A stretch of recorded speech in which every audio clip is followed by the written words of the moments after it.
Welcome everyone, welcome to our channel. तो आज की इस वीडियो में हम लोग बात करने वाले हैं सिविल इंजीनियरिंग के ऊपर कि क्या होता है सिविल इंजीनियरिंग, इसको कौन कौन से बच्चे जो हैं वो कर सकते हैं, सिविल इंजीनियरिंग किस नज़रिए से इसको हमें देखना चाहिए।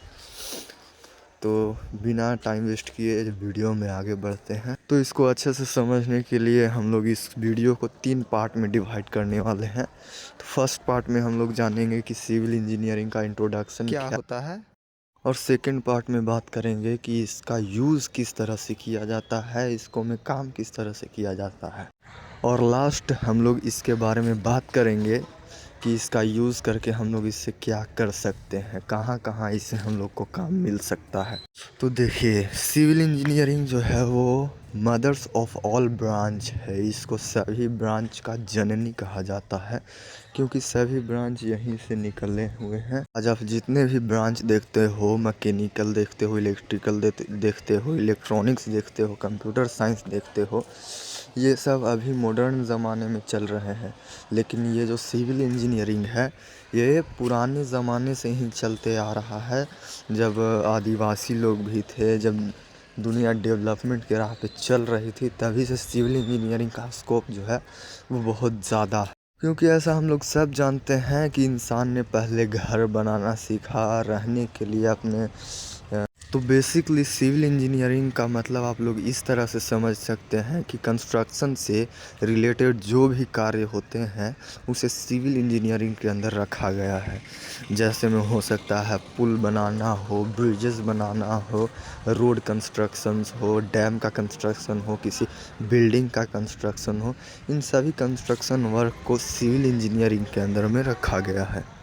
तो आई होप आप लोग इसका डिफिनेशन समझ गए होंगे, इंट्रोडक्शन जान गए होंगे कि सिविल इंजीनियरिंग क्या होता है। तो चलते हैं सेकंड पॉइंट की ओर और बात करते हैं कि इसका यूज़ कहाँ कहाँ किया जाता है, किस तरह से किया जाता है। जैसा कि मैंने वीडियो में बताया कि कंस्ट्रक्शन से रिलेटेड कार्य को सिविल इंजीनियरिंग के अंदर रखा गया है। तो with the help of civil engineering हम लोग अलग अलग बिल्डिंग बना सकते हैं। आजकल जो आप लोग सड़क, पुल या फिर कुछ और चीज़ देखते हो कंस्ट्रक्शन से रिलेटेड, उसको सिविल इंजीनियर ही करता है। अब आते हैं हम लोग अपने थर्ड टॉपिक के ऊपर, जिसमें हम लोग डिस्कस करेंगे कि सिविल इंजीनियरिंग का यूज़ करके हम क्या कर सकते हैं, इससे हम लोग को नौकरी कहाँ पर मिल सकता है। तो देखिए फ्रेंड्स, सिविल इंजीनियरिंग का जो यूज है वो बहुत ज़्यादा है। क्योंकि जैसा कि हम लोग जान रहे हैं कि इंसानों की आबादी धीरे धीरे बढ़ती जा रही है, तो उनको रहने के लिए मकानों की आवश्यकता होगी। अलग अलग देश जो है वो अपना डेवलपमेंट कर रहे हैं, तो उनके डेवलपमेंट के लिए इंफ्रास्ट्रक्चर बनाना हो या फिर कोई और भी चीज़ बनाना हो, तो वो सिविल इंजीनियरिंग के हेल्प से हो सकता है। तो इतना तो मान के चलिए कि सिविल इंजीनियरिंग का जो डिमांड है वो कभी कमने वाला नहीं है। क्यों? क्योंकि अगर एक बिल्डिंग आज बना तो इसकी कोई सेल्फ लाइफ होगी, ये कभी ना कभी टूटेगा या ख़राब होगा। तो जब ये टूटेगा, ख़राब होगा, तो इसको मेंटेनेंस में जो है सिविल इंजीनियरिंग का ही रोल होता है। एक सिविल इंजीनियरिंग ही बिल्डिंग को अच्छे से मेंटेन करता है, उसका कंस्ट्रक्शन करता है, उसको दोबारा बनाता है तोड़ फोड़ के। तो सिविल का जो है, सिविल इंजीनियर का जो है वो कभी डिमांड घटने वाला नहीं है। और अभी हम लोग बात करने वाले हैं कि कैसे हम एक सिविल इंजीनियर बन सकते हैं। सिविल इंजीनियर बनने के लिए हमको क्या क्या करना होगा।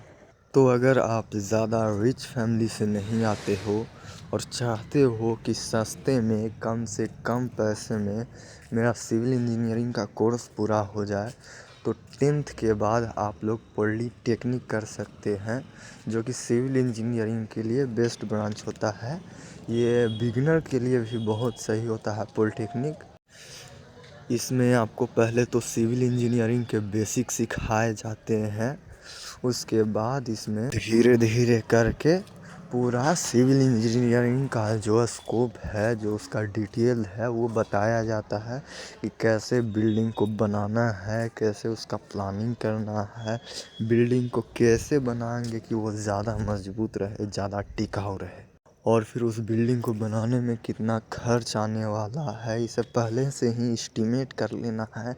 कितना मटेरियल लगेगा, कितना क्या होगा, इन सभी को पॉलिटेक्निक में अच्छे से बताया जाता है। ये बिगिनर्स के लिए बहुत सही होता है। पॉलिटेक्निक 3 साल का कोर्स है दोस्तों। इसको करने के बाद आप लोग बीटेक भी कर सकते हैं, जिसका वैल्यू जो है वो पॉलिटेक्निक से ज़्यादा होता है। बीटेक में आपको और डिटेल से बताया जाता है सिविल इंजीनियरिंग के बारे में। और फिर बात करेंगे कि सिविल इंजीनियरिंग करके हमको कहाँ पर जॉब मिल सकता है, इससे करके हम लोग कितने पैसे कमा सकते हैं। तो देखिए, अगर आप पॉलिटेक्निक से सिविल इंजीनियरिंग करते हैं तो इसके बाद जो है आप लोग बिहार जेई का, एसएससी जेई का जो है वो फॉर्म भर सकते हैं, जो कि सबसे ज़्यादा वैकेंसी है वो सिविल के लिए आता है। उसके बाद फिर आप लोग और सभी तरह के जनरल फॉर्म भर सकते हैं। रेलवे में भी सिविल का जो है डिमांड होता है। कुल मिला के जो बात ये है कि सिविल इंजीनियरिंग करके आप एक अच्छा खासा जॉब जो है ले सकते हैं, और इस जॉब में आपको कम से कम 50 से 60 हज़ार तक मिनिमम जो है प्राइस वो मिल सकता है आपके काम के आधार पर। अगर आप जॉब नहीं करना चाहते हैं तो फिर आप अपना कंस्ट्रक्शन कंपनी खोल सकते हैं, जिसमें भी आपको जो है ज़्यादा प्रॉफिट हो सकता है। शुरुआत में थोड़ी सी दिक्कत होती है, बट आगे चलकर आप लोग के लिए बहुत अच्छा रहेगा ये। तो अगर आप लोग सिविल इंजीनियर बनना चाहते हैं तो ये अच्छी चॉइस है, आप लोग इसे स्टार्ट कर सकते हैं। तो आज के लिए बस इतना ही, मिलते हैं अगली वीडियो में।